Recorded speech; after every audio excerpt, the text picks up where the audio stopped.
এই মুহূর্তে রাজশাহী বিশ্ববিদ্যালয়ে আছেন সহকর্মী আলতাফ হোসাইন। সরাসরি যাচ্ছি তার কাছে। অপেক্ষার অবসান হয়েছে। রাজশাহী বিশ্ববিদ্যালয়ের শিক্ষার্থীরা পেয়েছে নতুন নেতৃত্ব।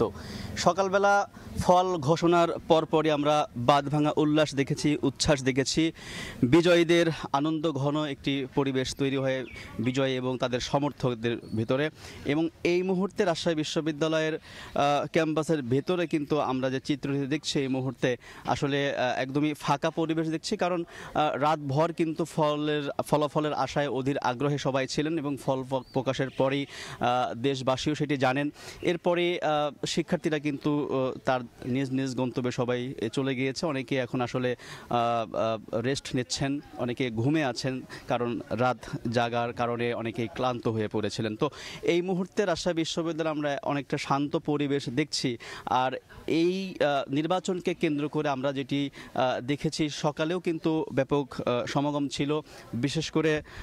বিশেষ করে স্থানীয় যারা নেতাকর্মীরা ছিলেন বিএনপি এবং জামাতের, তারাও কিন্তু এই ফলাফলের জন্য অপেক্ষা করছিলেন।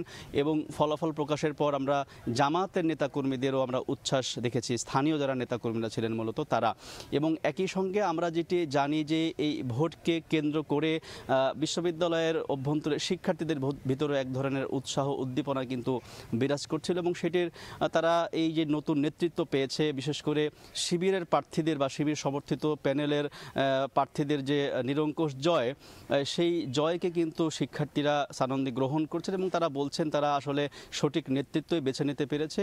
এবং শিবির সমর্থিত প্যানেলের যারা জয়ী হয়েছেন তারাও কিন্তু আমাদেরকে জানিয়েছেন বা শিক্ষার্থীদের বলেছেন যে আসলে রাজনৈতিক যে পরিচয় সেটির ঊর্ধ্বে উঠে তারা কেবল শিক্ষার্থীদের অধিকারের জন্যই কাজ করবেন এবং তাদের যে ইশতেহার, সেই ইশতেহার বাস্তবায়নের জন্য যথাযথ তারা চেষ্টা করবেন। তো এই ছিল রাজশাহী বিশ্ববিদ্যালয় থেকে রাকসু নির্বাচনের এবং সেই ফলাফল ঘোষণার পরবর্তী অবস্থার সর্বশেষ খবরাখবর।